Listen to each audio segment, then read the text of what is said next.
हर रोज एक नई कहानी देखने के लिए चैनल को सब्सक्राइब करें और बेल आइकन दबाना ना भूलें। प्राची को देखने के लिए लड़का विवेक अपनी माँ उमा के साथ आता है।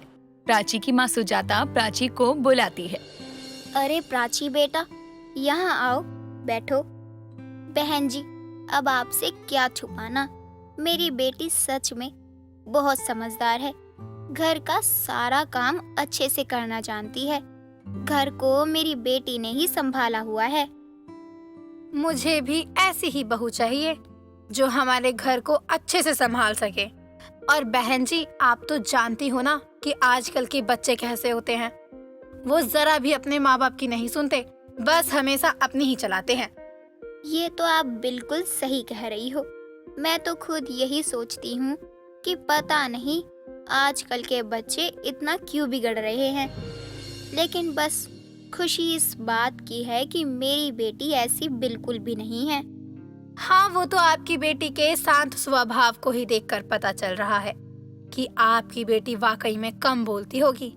प्राची बेटा, कुछ भी बोलो, आखिर शादी तो तुम्हारी ही होने वाली है ना। जी, अगर आप सब ये चाय नहीं पी रहे हैं तो क्या ये चाय मैं पी लूं? माँ, ये तो आपकी पसंद की बहू है। आप भी हंसी मजाकिया हैं और ये भी। सच में मुझे तो प्राची बहुत पसंद आई है। बहन जी, हमारी तरफ से तो ये रिश्ता पक्का है, पक्का। आप बस अपना बता दीजिए, आपको मेरा लड़का पसंद आया कि नहीं। ये कैसी बात कर रही हैं आप बहन जी? आपका बेटा तो बहुत अच्छा है। मुझे तो क्या, हर किसी को पसंद आएगा आपका बेटा। लेकिन आप एक बार अपने बेटे से भी पूछ लीजिए कि उसे मेरी बेटी पसंद आई या नहीं, क्योंकि आखिर में बच्चों को ही तो उम्र भर साथ निभाना है। ये बात तो आपने बिल्कुल सही कही बहन जी। क्यों विवेक, तू बता, तुझे प्राची कैसी लगी? माँ, मुझे भी प्राची बहुत पसंद आई। विवेक और प्राची का रिश्ता तय हो जाता है और कुछ ही दिनों बाद बहुत धूमधाम से उन दोनों की शादी भी हो जाती है। शादी के बाद प्राची घर को बहुत अच्छे से संभालती है। ऐसे ही एक दिन प्राची रसोई में चाय बना रही थी, तभी वहाँ उमा आती है। अरे बहू, तूने तो सुबह ही खाना बना दिया था ना, तो अब इतनी गर्मी में तू रसोई में क्या कर रही है? माँ जी, वो मेरा ना चाय पीने का बहुत मन है। वो बस मैंने सोचा मन को मारना नहीं चाहिए और सीधा मैं आ गई रसोई में चाय बनाने। आपको भी पीनी है चाय? इतनी गर्मी में तुझे चाय पीना है? अरे कुछ ठंडा बनाती तो मैं भी पी लेती।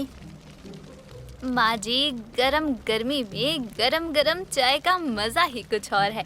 मुझे तो चाय बहुत ज्यादा पसंद है, इसलिए मुझे तो जब मौका मिलता है ना, मैं सीधा चाय बनाने लग जाती हूँ।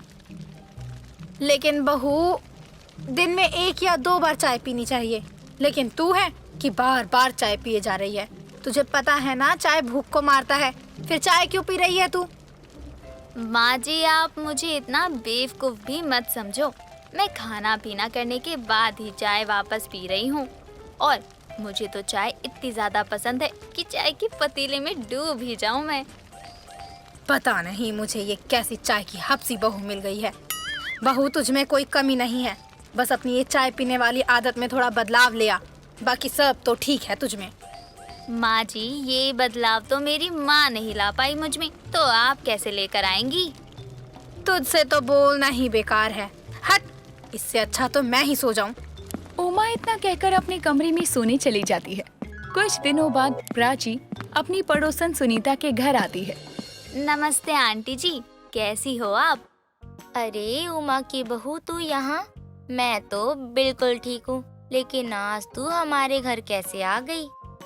अब आप तो हमारे घर में आती नहीं हो, तो मैंने सोचा कि क्यों ना मैं ही आपसे मिलने आ जाऊं। अच्छा, ये तो बहुत ही सही किया तूने। और बता, कुछ बनाऊं तेरे लिए? वैसे आंटी जी, मुझे कुछ खाना पीना तो नहीं था, लेकिन अब जब आप इतने प्यार से पूछ ही रही हैं, तो मेरे लिए आप चाय बना दो। मुझे ना थोड़ी ज्यादा चाय देना। प्राची की बात सुनकर सुनीता चाय बनाने लग जाती है। एक के बाद एक करते करते प्राची काफी सारे कप चाय पी जाती है। ये देखकर सुनीता का मुंह भी खुला का खुला रह जाता है। थोड़ी देर बाद उमा अपनी बहू को ढूंढते हुए वहां आती है और अपनी बहू को आराम से चाय पीते हुए देखकर उमा को बहुत गुस्सा आता है। बहू, तू यहाँ पे आराम से चाय की चुस्कियां ले रही है और मैं तुझे कब से घर में ढूंढ रही थी। तू कहीं भी जाने से पहले बता कि नहीं जा सकती क्या मुझे? अरे उमा, ये छोड़ और पहले मुझे ये बता कि तू अपनी बहू को मेरे घर आने से पहले बता नहीं सकती थी क्या? मैं पहले ही दरवाजे की कुंडी लगा देती। कम से कम यूँ परेशान तो नहीं होना पड़ता ना। परेशान? तू मेरी बहू से परेशान हो गई? तेरी बहू से नहीं, बल्कि चाय में डूबी बहू से। अरे तेरी बहू इतनी चाय पीती है कि थोड़ी भी शर्म नहीं आई इसे मेरे घर में आई तो। मैंने चाय पानी पूछ लिया, लेकिन ये तो एक के बाद एक करके चाय के कप खाली करती गई। 6 बार पतीला भरकर चाय बना चुकी हूँ, लेकिन अब भी तेरी बहू ने बस नहीं किया है। तू चल, हर जगह मेरी नाक कटवानी जरूरी है इसको। बाहर जाकर ऐसे चाय पी रही है जैसे हम इसको घर में चाय भी नहीं देते। तू घर चल, आज तो मैं तुझे अच्छे से चाय पिलाती हूँ। उमा अपनी बहू को लेकर घर जाती है और वहाँ पर उसे बहुत सुनाती है, लेकिन फिर भी प्राची को अपनी सास की एक भी बात का बुरा नहीं लगता और वो रोज ऐसे ही सारी चाय बनाकर खुद ही पिया करती। कुछ दिनों के बाद प्राची की ननद ज्योति को देखने के लिए लड़का अमन और उसकी माँ भारती आते हैं, तो उमा अपनी बहू को रसोई में ले जाती है और उसे समझाने लगती है। सुन बहू, आज मेरी बेटी को देखने के लिए लड़के वाले आएंगे, तो मैं तेरे आगे हाथ जोड़ती हूँ, तू ऐसा वैसा व्यवहार मत करियो जिससे उनके आगे हमें शर्मिंदा होना पड़े। उमा ने अपनी बहू को समझा दिया था और फिर सब लोग बैठकर बातें करने लगते हैं। तभी अमन की चाय में मक्खी आकर गिर जाती है। आंटी जी, चाय में मक्खी गिर गई है, जरा इसे फेंकवा दीजिए। अरे अरे, चाय को कोई कैसे फेंक सकता है?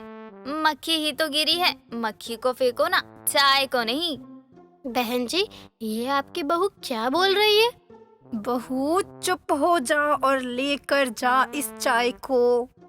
माँ जी, मैं एक चाय लवर हूँ और मैं बस एक मक्खी की वजह से पूरी चाय नहीं फेंक सकती। और आप लोग तो मुंह ऐसे बना रहे हो जैसे चाय में मक्खी नहीं, पता नहीं क्या गिर गया हो। मैं तो तब भी चाय पी लेती हूँ जब चाय में कॉकरोच गिर जाए, तो भी कॉकरोच अलग करके चाय पी लूँ। प्राची इतना बोलती है और चाय में से मक्खी निकालकर बाहर फेंक देती है और चाय को पी जाती है। ये सब देखकर वहाँ से लड़के वाले तुरंत चले जाते हैं। उमा को तब अपनी बहू पर बहुत गुस्सा आता है, लेकिन वो कुछ नहीं कहती। कुछ दिनों बाद उमा का कुछ पता नहीं चलता। वो काफी देर से गायब थी, तो सभी लोग परेशान हो जाते हैं। माँ इतनी देर से नहीं मिल रही है और अभी पुलिस कंप्लेंट भी नहीं होगी, क्योंकि 24 घंटे से पहले वो कंप्लेंट लिखते नहीं हैं। तब तक हमें खुद ही माँ को ढूंढना होगा। हाँ, ये आप सही कह रहे हैं। हम तब तक आसपास की जगह की तो अच्छे से तलाशी ले ही सकते हैं ना। क्या पता माँ जी यही कहीं हो और हमें देर नहीं करनी चाहिए, अब माँ जी को ढूंढना चाहिए। प्राची अपने पूरे परिवार और आस पड़ोस वालों की मदद से अपनी सास को ढूंढने में लग जाती है। हर तरफ देखने के बाद भी उमा का कुछ पता नहीं चलता, लेकिन बीच में ही प्राची को चाय की टपरी दिख जाती है। अरे वो देखो उधर। कहाँ है? कहाँ है? वो रही चाय की टपरी। हम सब काफी देर से माँ जी को ही ढूंढ रहे हैं, लेकिन माँ जी का तो कुछ अता पता ही नहीं चल रहा। अब हम थोड़ी देर यहाँ रुककर चाय पी लेते हैं, फिर वापस माँ जी को ढूंढ लेंगे। प्राची, तुम सचमुच में पागल हो गई हो क्या? अरे यहाँ मेरी माँ का कुछ पता नहीं चल रहा है और तुम हो कि चाय पीने को बोल रही हो। और अगर तुम्हें चाय पीनी ही है तो पियो। विवेक इतना बोलकर वहाँ से जाने लगता है और प्राची वहीं चाय पीने लगती है। तो वो देखते हैं कि टपरी के पीछे प्राची की सास जमीन पर गिरी पड़ी थी। अरे माँ जी मिल गई। सब यहाँ आओ, भैया 2 कप मस्त मसाले वाली चाय बना दो। चाय में डूबी प्राची ने आज अपनी सास को ढूंढ ही लिया। दोस्तों, अगर आपको ये कहानी पसंद आई तो इसे लाइक करें, शेयर करें और कमेंट करके बताएं कि कहानी में आपको सबसे अच्छा क्या लगा।